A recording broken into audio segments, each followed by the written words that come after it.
It's me Faraz. तो welcome करते हैं आप सबका मेरे यूट्यूब चैनल पे। तो बराए मेहरबानी जिन लोगों ने भी मेरा चैनल सब्सक्राइब नहीं किया वो चैनल को सब्सक्राइब कर लें, क्योंकि आज की वीडियो बहुत ही इंपॉर्टेंट है। और अगर आपको अच्छी लगे तो जो भी आपके दोस्त पाकिस्तान में, बांग्लादेश में, इंडिया में, नेपाल में परेशान है, ये वीडियो उन तक शेयर करें ताकि उनकी भी रहनुमाई हो जाए और उनकी जिंदगी, आने वाली जिंदगी, अगर वो मलेशिया आना चाहते हैं तो उनकी जिंदगी में बेहतरी आए। ओके जी, बात करते हैं उन हजरात के लिए जो मलेशिया से पाकिस्तान गए हैं, इंडिया गए हैं, बांग्लादेश गए हैं आउट पास पे या स्पेशल पास पे। जैसे कि आप जानते हैं कि अगर मलेशिया से पाकिस्तान बंदा आउट पास पे, स्पेशल पास पे जाता है तो उसको मलेशिया गवर्नमेंट ब्लैकलिस्ट कर देती है। ब्लैकलिस्ट का मतलब है कि वो दोबारा से मलेशिया नहीं आ सकता। दो तरीके के ब्लैकलिस्ट होते हैं, एक RAI ब्लैकलिस्ट, एक BLI ब्लैकलिस्ट। तो आज का टॉपिक यही है कि जो भी हजरात अपने वतन वापस गए हैं मलेशिया से और वो ब्लैकलिस्ट हो गए, तो ब्लैकलिस्ट कैसे क्लियर किया जा सकता है और उसका प्रोसीजर क्या है, या तो वो हजरात दोबारा मलेशिया आ सकते हैं या नहीं बगैर ब्लैकलिस्ट करके, और मलेशिया गवर्नमेंट वाकई ब्लैकलिस्ट क्लियर करती भी है कि नहीं करती। ओके, तो सबसे पहले बात करते हैं कि ब्लैकलिस्ट कितने किस्म के होते हैं। भाई ब्लैकलिस्ट दो किस्म के होते हैं। पहला BLI जो कि 5 साल का होता है। एक्चुअली ब्लैकलिस्ट की चौप होती है, जब आप मलेशिया से एग्जिट करते हो वो आपके पासपोर्ट पे चौप लगाते हैं, जो कि एक BLI होती है, दूसरी RAI होती है। BLI होती है 5 साल के लिए। जैसे मैं एग्जांपल देता हूँ, 25 फरवरी 2025 में आप गए हो तो 25 फरवरी 2030 तक आपका ब्लैकलिस्ट होगा, उसके बाद आपका रिकॉर्ड रिफ्रेश कर दिया जाएगा। दूसरी हम बात करते हैं RAI की। RAI जो कि लाइफ टाइम ब्लैकलिस्ट होता है, उसको क्लियर करना बहुत ही मुश्किल है। वो मलेशिया के सिस्टम से नहीं जाता। आप पासपोर्ट चेंज कर लो, आप कुछ भी कर लो, मलेशिया के सिस्टम से नहीं जाता। अब इसको क्लियर कैसे करेंगे हम?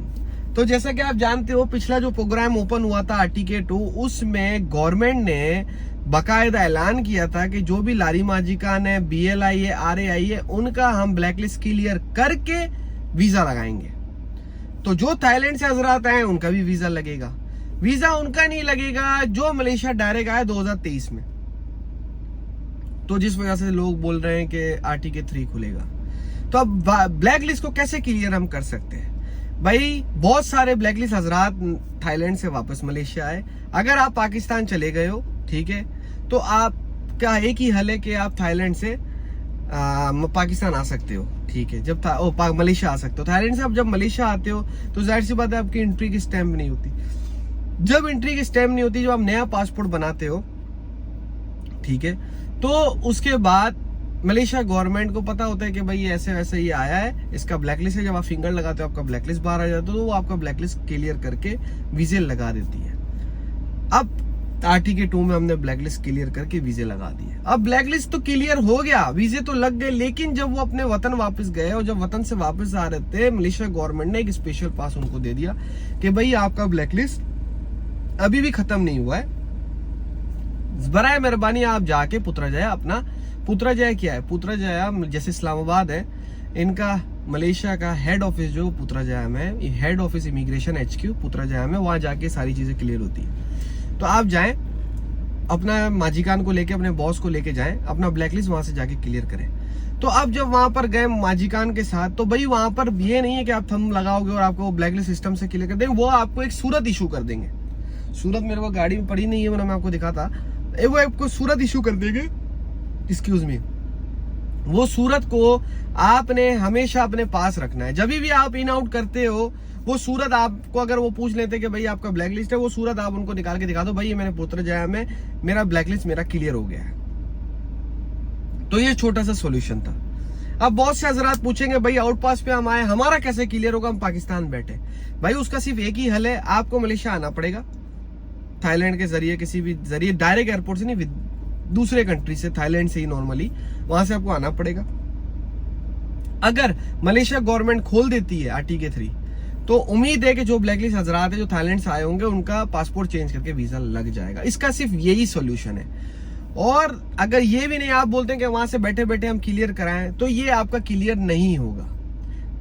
आपको भाग्यन सलामत जाना पड़ेगा। अगर आपकी यहाँ बीवी है, अगर आपका कोई रिश्तेदार है, आपका कोई माजिकान है, आपके पास कोई लोकल है पर्सन, वो वहां पर जाके आपका दफ्तार करे, ठीक है। वो दफ्तार करने के बाद 30 दिन के अंदर उसका रिजल्ट आता है। 30 दिन के बाद आप उनको ईमेल करो, 30 वर्किंग डेज में यानी 45 दिन में उसका रिजल्ट आता है। आप उनको ईमेल करो, वो ईमेल में आपको जवाब दे देंगे कि आपका लुलुस हुआ या नहीं हुआ। अगर आपका लुलुस हुआ, आपको लुलुस की सूरत दे देंगे। अगर आपका लुलुस नहीं हुआ, तीडा लुलुस, तो वो आपको तीडा लुलुस की सूरत दे देंगे।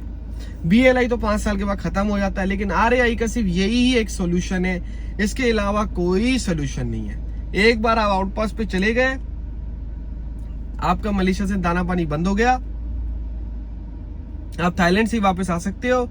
आप यहाँ पर आके वीजा लगाओ, आपका बॉस जाके आपका ब्लैकलिस्ट क्लियर करेगा। तो ये छोटी सी वीडियो थी ब्लैकलिस्ट के हवाले से। उम्मीद करता हूँ आपको पसंद आई होगी। मेरे चैनल को गाइस सब्सक्राइब कर लें, वीडियो को ज्यादा से ज्यादा शेयर करें ताकि सबकी रहनुमाई हो। और जितना हो सकता है, आपने टिकटॉक पे सपोर्ट किया, यहाँ भी सपोर्ट करते हैं, यहाँ भी सपोर्ट करें। और आपका कोई भी सवाल है, कोई भी सवाल, वो आप कमेंट बॉक्स में मुझे लेके इंशाल्लाह उस पे नेक्स्ट वीडियो में आपके लिए बना के डालूंगा। जब तक के लिए सबको रमजान मुबारक।